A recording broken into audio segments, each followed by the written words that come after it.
ہم اپنی گفتگو کا یہ سلسلہ وہیں سے شروع کریں گے جہاں پہ ہم نے بات ختم کی تھی۔ اپنے آپ سے سوال کر کے دیکھیے، صدقہ کرتے ہوئے، نماز پڑھتے ہوئے، حسن معاملہ کرتے ہوئے، مہمان نوازی کرتے ہوئے، کوئی بھی کام، اور زندگی میں ہر وقت انسان کسی نہ کسی حالت میں ہوتا ہے، اور ہمارے اسلاف ایسے تھے جو اپنے آپ کو اس موقع پر بھی خالص کر لیتے تھے جب وہ کھانا کھاتے تھے۔ جیسے اسلاف میں سے کسی نے کہا کہ میں مباح کاموں پر بھی نیت کر لیتا ہوں، اور اس نیت کی وجہ سے اللہ تعالیٰ سے میں امید رکھتا ہوں۔ جیسے انہوں نے کہا کہ میں کھانا کھا کر یہ امید رکھتا ہوں کہ اس سے مجھے جو قوت ملے گی اس سے میں نیکی کے کاموں میں مدد لوں گا۔ اور نیند کے وقت وہ یہ نیت کر لیتے تھے کہ سونے کے بعد جو تازگی نصیب ہوگی، سونے سے جو تھکاوٹ دور ہوگی، اس کی وجہ سے اللہ تعالیٰ کی بہتر عبادت اور اس کی زیادہ عمدہ اطاعت کرنے کے قابل ہو جائیں گے۔ ہر عمل کو خالص کرنے کے لیے کتنی بڑی چیز ہے نیت۔ جیسے نبی صلی اللہ علیہ وسلم نے فرمایا، انما الاعمال بالنیات، بے شک اعمال نیتوں سے ہیں۔ انسان کے ہر عمل کو حشر کے میدان میں اس کی نیت کے ساتھ ملا کر دیکھا جائے گا۔ پنجابی میں کہتے ہیں نیتا نال مراداں، تو جس کی نیت خالص ہوگی اس کو مراد بھی مل جائے گی۔ تو اصل بات یہ ہے کہ اپنی زندگی میں مسلسل ہر عمل کو صاف کرنے کی ضرورت ہوتی ہے، اور اس ضرورت کو پورا کرنے کے لیے کام تو بندے نے خود کرنا ہے اور کرتے ہی چلے جانا ہے، اور جب تک حیات ہے یہ کام ختم نہیں ہوگا، کیونکہ جس دم آپ یہ کام کرنا چھوڑیں گے آپ کی زندگی میں اسی دم کھوٹ آنی شروع ہو جائے گی، اور کھوٹا انسان تو رب کو پسند نہیں آتا۔ اور اللہ کی محبت چاہیے تو اپنے آپ کو خالص کرنا ہے، اپنے ہر عمل کو خالص کرنا ہے۔ اور میں تو دیکھتی ہوں کہ وہ لوگ کس قدر جلدی خالص ہو گئے تھے جو نبی صلی اللہ علیہ وسلم پر ایمان لے آئے تھے۔ سیدنا ابو ذر غفاری کے بارے میں ہمیں یہ ملتا ہے کہ نبی صلی اللہ علیہ وسلم کے ہاتھ پر جب وہ ایمان لے کر آئے تو انہوں نے آپ سے اجازت طلب کی کہ میں اعلانیہ اظہار کرنا چاہتا ہوں اسلام کا، اور لوگوں کو اس کی دعوت دینا چاہتا ہوں۔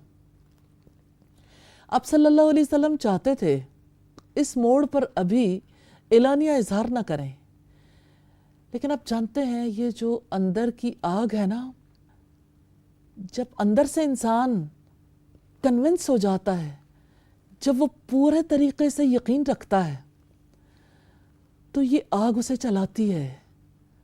اس ارد گرد کے حالات میں کیا مخالفتیں پیش آتی ہیں اس بات کا کوئی خوف خطرہ نہیں رہ جاتا۔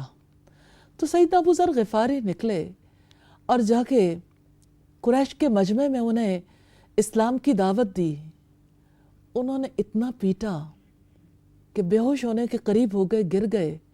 سیدنا عباس کا وہاں سے گزر ہوا، انہوں نے قریب جا کر دیکھا تو اہل مکہ سے کہا خوف کھاؤ اس بات سے کہ تم نے غفار کے قریب سے گزر کے جانا ہے، کیسے ممکن ہے کہ تمہاری تجارت ہو سکے اگر تم قبیلہ غفار کے آدمی کو یہاں پر مار ڈالو گے۔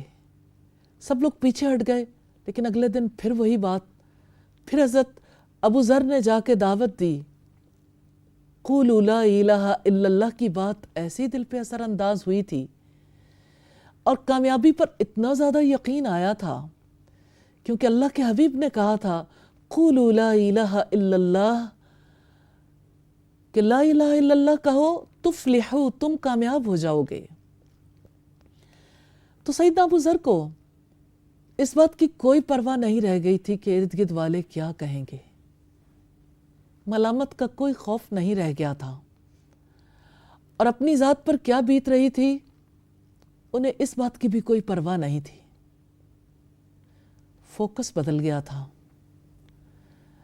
فوکس بدلنا بڑا ضروری ہے۔ آج کی دنیا جہاں ہم رہتے ہیں، جہاں لوگوں کا فوکس اپنی ذات ہے، اور جہاں کی فلسفی یہ ہے میں ہوں اور میں ہوتا رہتا ہوں، اور جہاں پہ ہاتھوں میں موبائل ہے اور ہر دم سیلفی بن رہی ہے،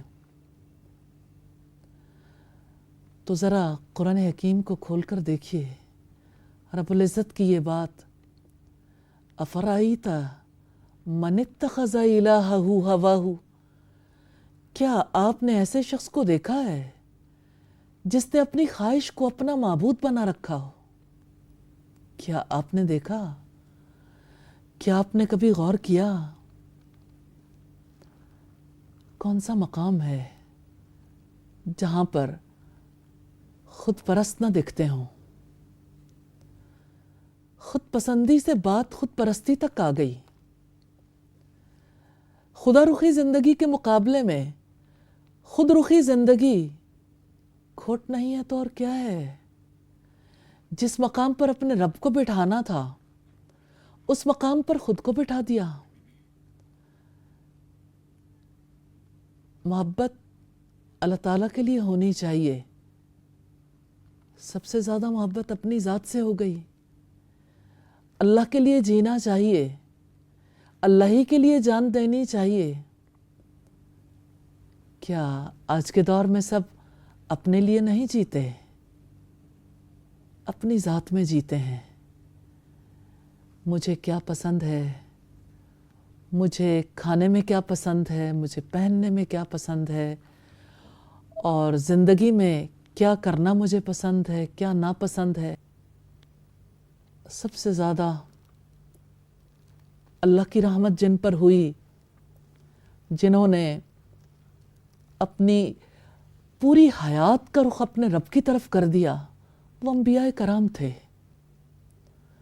اور اس کے بعد جو لوگ اس حلقے، اس دائرے میں رہے، لیکن قیامت تک اللہ رب العزت نے اس کے لیے ہر ایک کو گنجائش دے رکھی ہے۔